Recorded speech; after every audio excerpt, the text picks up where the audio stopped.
Hello, Bright Club Southampton. How are you tonight? Yeah. Having fun? Yeah. Good. So no pressure whatsoever for someone like me that works in communication and public engagement tonight. So I'm a former bench-based research scientist, and I was one of those people that wear white lab coats. And do you know why we wear white lab coats? Because it's so easy to see when we fucked up experiments. And it's very easy. The only thing you have to do is to count spots, stripes, splashes. And basically, if you see someone going around your department wearing a Jackson Pollock canvas, you know that they fucked up big time. And something that makes me really happy talking about all this is that I'm one of those people that safely made it to the other side of the bench. I'm living in the light of the end of the tunnel of despair. And there is something that I really would die for to hear. It's that fantastic piece of British cultural produce that is Sir David Attenborough, telling a story of those scientists that try to make it away from the bench side. Can you imagine that? Spring has finally arrived, and the job hunting season has started. After crossing Clapham Junction, the mighty applicant pulled the earth of Commuton and head east toward the Lish Plain of London city centre. Here, research institutes, societies and charities provide pastures, rich in nutrients, opportunity, and expensive watering holes filled with hipster coffee. And it's here that the wilder beast make the longer stop, on a journey that costs £8.50 at peak times that mostly cannot be claimed. It is a long journey for the full-time, working, exhausted research scientist. For the weakest one, it is a real struggle to keep up. They're trying, but eventually they get left behind. It is a brutal world. The employers simply cannot wait. If they don't get the best candidates soon, they too will become weak. And then there will be no promotion to pay their rent in London, expensive food market, and the constructed flat whites. And I have to admit, during my 18 months, I have lots of experience, some of which, during my 8 months actually of transition process away from the bench, I have lots of experiences. And there is one that particularly stuck in my heart. And that is the weirdest interview I've ever given. So you need to know that when you apply for a job in communication or public engagement, something that is crucial is that almost 100% of times they ask you to fill in a task. It can be done as a homework and needs to bring with you. It can be done just before or just after the interview. And I had a brilliant idea at that time.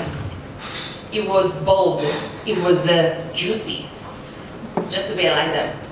The only thing, I'm not so sure that juicy is the right word to use in this occasion, and you will find out why soon. So in that time, I had to prepare a presentation by which the society can engage an adult audience through its public engagement program.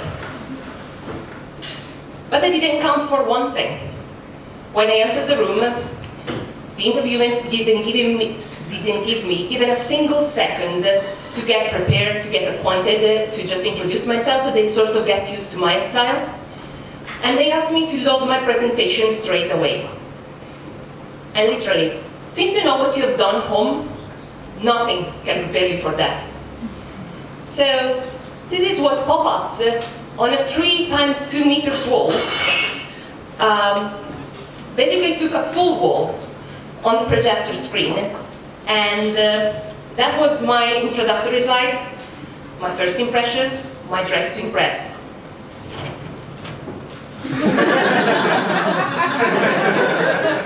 That poop when waste matters. And you know, I'm not so sure it went down that well. In the weird silence that sort of grew up straight away, eventually one of the 2 senior managers that was interviewing me spoke up and said, "Oh, you know, that is the type of activities that actually my 8-year-old son would like, but an adult audience. And obviously you don't want to disagree with them, you don't want to try to explain them that some adult never developed their brain after 3 years old. And eight would be already an achievement. So I don't think it went down even better when I passionately tried to explain them why I think it might work. When I say, oh, but you have to imagine this type of event. Just imagine going down to a summer music festival, going to festival, Raspberry Festival, people coming over to your stand getting excited about science, and then leaving with a nice, brightful and colorful glitter emoji poop stickers on their chest, and then going around the camp until they found the drunks made. Then they'll say, oh dude, that is so cool, where did you get that? I want to have my poop as well. Then if you think about it, it's not that difficult to get some poop stuck on your clothes on a music summer festival. In any case, I don't think they appreciated that much. I didn't get the job, as you can imagine. And yeah, why did I choose poop? It's quite simple. Poop is something that everyone likes. Everyone adores poop. And when we talk about science, poop is actually something quite amazing. If you think about what we can do with human and animal waste.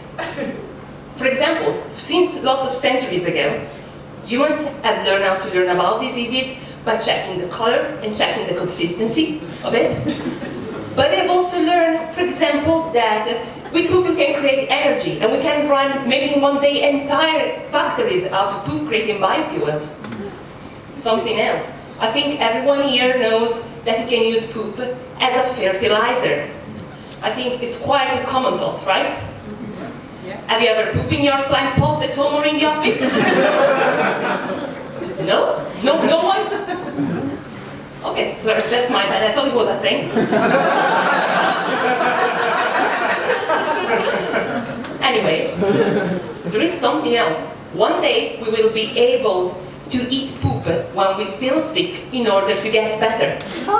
Don't laugh at that, it's a real thing. They're called fecal transplant. And actually, they have been partly used and tested for different types of diseases, like gastrointestinal problems, like obesity, autoimmune diseases, cancer. So what do they consist? It's basically just to take the fecal bacteria from a healthy donor and transferring it into the guts of a sick person.